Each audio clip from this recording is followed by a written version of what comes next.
ನಗರದ ಐಟಿಪಿಎಲ್ ರಸ್ತೆಯಲ್ಲಿರುವ ಪ್ರತಿಷ್ಠಿತ ಇಂಜಿನಿಯರಿಂಗ್ ಕಾಲೇಜು ಸಿಎಂಆರ್ ತಾಂತ್ರಿಕ ಮಹಾವಿದ್ಯಾಲಯದಲ್ಲಿ 22ನೇ ಪದವಿ ಪ್ರದಾನ ಸಮಾರಂಭ ಕಾರ್ಯಕ್ರಮ ಜರುಗಿತು. ಸಿಎಂಆರ್ ಐಟಿ ಸಭಾಂಗಣದಲ್ಲಿ ನಡೆದ ಪದವಿ ಪ್ರಮಾಣ ಪತ್ರ ಪ್ರದಾನ ಸಮಾರಂಭದಲ್ಲಿ 2024-25ನೇ ಶೈಕ್ಷಣಿಕ ವರ್ಷದಲ್ಲಿ ಪದವಿ ಪೂರೈಸಿದ ಇಂಜಿನಿಯರಿಂಗ್ ವಿಭಾಗಗಳ 1200 ವಿದ್ಯಾರ್ಥಿಗಳು ಪದವಿ ಪ್ರಮಾಣ ಪತ್ರ ಸ್ವೀಕರಿಸಿದರು. ಅತ್ಯುನ್ನತ ಶ್ರೇಣಿಯಲ್ಲಿ ತೇರ್ಗಡೆಯಾದ ವಿದ್ಯಾರ್ಥಿಗಳು ಹಾಗೂ ಕ್ರೀಡಾ ಕ್ಷೇತ್ರದಲ್ಲಿ ಸಾಧನೆ ಮಾಡಿದ ವಿದ್ಯಾರ್ಥಿಗಳಿಗೆ ಪ್ರಶಸ್ತಿ ಫಲಕ ಮತ್ತು ಪ್ರಮಾಣ ಪತ್ರ ನೀಡಿ ಸನ್ಮಾನಿಸಲಾಯಿತು. ತಮ್ಮ ಮಕ್ಕಳ ಶೈಕ್ಷಣಿಕ ಸಾಧನೆಯನ್ನು ಕಣ್ತುಂಬಿಸಿಕೊಂಡ ಪೋಷಕರು ಆಶೋದ್ಗಾರದಲ್ಲಿ ಸಂಭ್ರಮಿಸಿದರು.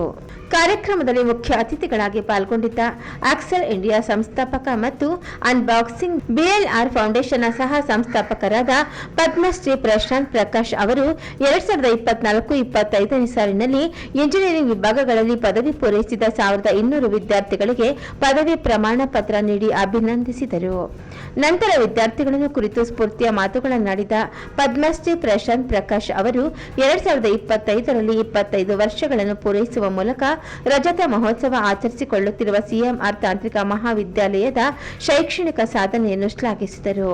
ಪದವಿ ಪಡೆದ ವಿದ್ಯಾರ್ಥಿಗಳಿಗೆ ಶುಭಾಶಯ ಕೋರಿದ ಅವರು, ನಿಮ್ಮ ಸಾಧನೆಗಾಗಿ ಮೊದಲು ನೀವು ಹೆಮ್ಮೆ ಪಟ್ಟುಕೊಳ್ಳಿ ಎಂದು ವಿದ್ಯಾರ್ಥಿಗಳಿಗೆ ಸ್ಫೂರ್ತಿ ತುಂಬಿದರು.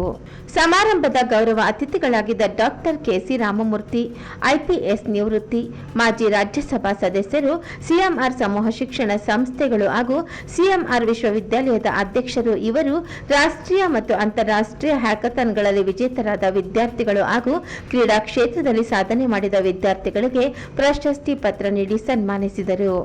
ನಂತರ ಮಾತನಾಡಿದ ಡಾಕ್ಟರ್ ಕೆಸಿ ರಾಮಮೂರ್ತಿ ಅವರು, ಸಿಎಂಆರ್ ತಾಂತ್ರಿಕ ಮಹಾವಿದ್ಯಾಲಯ 25ನೇ ವರ್ಷದ ರಜತ ಮಹೋತ್ಸವ ಆಚರಿಸಿಕೊಳ್ಳುತ್ತಿರುವ 2024-25ನೇ ಶೈಕ್ಷಣಿಕ ವರ್ಷದಲ್ಲಿ 1200 ವಿದ್ಯಾರ್ಥಿಗಳು ಇಂಜಿನಿಯರಿಂಗ್ ಪದವಿ ಪಡೆಯುತ್ತಿರುವುದು ಅತ್ಯಂತ ಹೆಮ್ಮೆಯ ವಿಷಯ. ವಿಜ್ಞಾನ ತಂತ್ರಜ್ಞಾನ ಕ್ಷೇತ್ರದಲ್ಲಿ ಭಾರತ ಸಾಕಷ್ಟು ಅಭಿವೃದ್ಧಿ ಹೊಂದುತ್ತಿರುವ ಈ ಹೊತ್ತಿನಲ್ಲಿ ವಿದ್ಯಾರ್ಥಿಗಳು ದೇಶದ ಸರ್ವತೋಮುಖ ಪ್ರಗತಿಗೆ ಸಂಪನ್ಮೂಲ ಶಕ್ತಿಯಾಗಬೇಕು ಎಂದು ಹೇಳಿದರು. 1200 ಜನ ವಿದ್ಯಾರ್ಥಿಗಳು ಇವತ್ತು ಸಿಎಂಆರ್ ಇನ್ಸ್ಟಿಟ್ಯೂಟ್ ಆಫ್ ಟೆಕ್ನಾಲಜಿಯಿಂದ ತಮ್ಮ ಪದವಿಗಳನ್ನು ಪಡೆದಿದ್ದಾರೆ. ನಮ್ಮ ಮುಖ್ಯ ಅತಿಥಿಗಳಾಗಿದ್ದ ಡಾಕ್ಟರ್ ಪದ್ಮಶ್ರೀ ಪ್ರಶಾಂತರವರು ಹೇಳಿದ ಹಾಗೆ ಸಾಕಷ್ಟು ಸೈಂಟಿಫಿಕ್ ಡೆವಲಪ್ಮೆಂಟ್ಸ್ ನಮ್ಮ ದೇಶದಲ್ಲಿ ಆಗ್ತಾ ಇದ್ದಾವೆ. ಅದಕ್ಕೆ ಬೇಕಾಗಿರ್ತಕ್ಕಂತಹ ಒಂದು ಜನರನ್ನು ತಯಾರು ಮಾಡ್ತಕ್ಕಂತಹ ಕೆಲಸದಲ್ಲಿ ಸಿಎಂಆರ್ ಐಟಿ ತನ್ನ ಪಾತ್ರವನ್ನು ಸರಿಯಾಗಿ ನಿರ್ವಹಿಸಿದೆ ಅಂತ ನಾನಂತೂ ಅಂದ್ಕೊಂಡಿದ್ದೇನೆ. ಇವತ್ತು ಏನು ವಿದ್ಯಾರ್ಥಿಗಳು ಗ್ರ್ಯಾಜುಯೇಟ್ಸ್ ಆಗಿದ್ದಾರೆ, ಅವರಲ್ಲಿ ಅನೇಕ ರೀತಿಯ ಪ್ರತಿಭೆಗಳನ್ನು ನಾವು ಕಂಡಿದ್ದೇವೆ. ಅವರೆಲ್ಲ ದೇಶದ ಪ್ರಗತಿಗೆ, ದೇಶ ಒಂದು ಇನ್ನೂ ಹೆಚ್ಚಿನ ಒಂದು ಸೈಂಟಿಫಿಕ್ ಅಚೀವ್ಮೆಂಟ್ಸ್ ಮಾಡಲಿಕ್ಕೆ ಇನ್ ವೇರಿಯಸ್ ಸೆಕ್ಟರ್ಸ್, ಅದು ಫುಡ್ ಇರ್ಬೋದು, ಡಿಫೆನ್ಸ್ ಇರ್ಬೋದು, ಎಜುಕೇಷನ್ ಇರ್ಬೋದು, ಎಲ್ಲ ಸೆಕ್ಟರ್ಸಲ್ಲೂ ಸಾಕಷ್ಟನ್ನು ಪ್ರಗತಿಯನ್ನು ಮಾಡಲಿಕ್ಕೆ ಇಂತಹ ಒಳ್ಳೆಯ ವಿದ್ಯಾರ್ಥಿಗಳು ದೇಶಕ್ಕೆ ಬೇಕಾಗುತ್ತೆ. ಅವರನ್ನು ಇವತ್ತು 1000 ಸಂಖ್ಯೆಯಲ್ಲಿ ನಾವು ಕೊಟ್ಟಿರ್ತಕ್ಕಂಥದ್ದು ನಮಗೆ ಹೆಮ್ಮೆ ತಂದಿದೆ ಅಂತ ನಾನು ಹೇಳಕ್ಕೆ ಇಷ್ಟಪಡ್ತೇನೆ. So it was a momentous day. This was the 25th year of CMR IT, and it was my honor and special privilege to be the chief guest here at this momentous occasion. And what I really experienced was that this is an institution in these 25 years that has built a unique character, and the type of contributions in areas such as research, and we saw that there's just not one or two or three, four patents. There are multiple patents and tens of research papers, and this is an area where India has to there is a big gap, and there is a lot of need to progress here. The second thing I noticed is the large group of AI engineering students.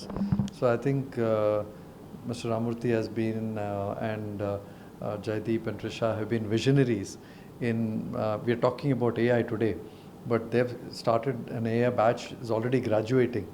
So I think in some way they are contributing to the position and the power of our city in being among the top technology hubs in the country. So I think more recently, you saw the news that Bangalore and Karnataka moved up from the 14th position to the 9th position as a global technology hub. And I think it's efforts of institutions such as CMR that will really help us go from the 9th to, we want to get to at least the top 5 destinations. And it's not just about any engineering today. So AI is going to change everything in our lives. AI will change healthcare, AI will change architecture, AI will change the way we understand finances.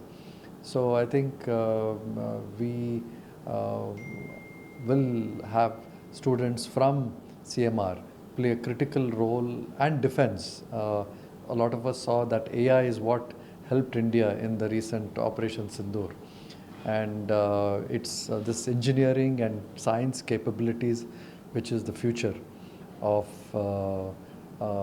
India's economic engine.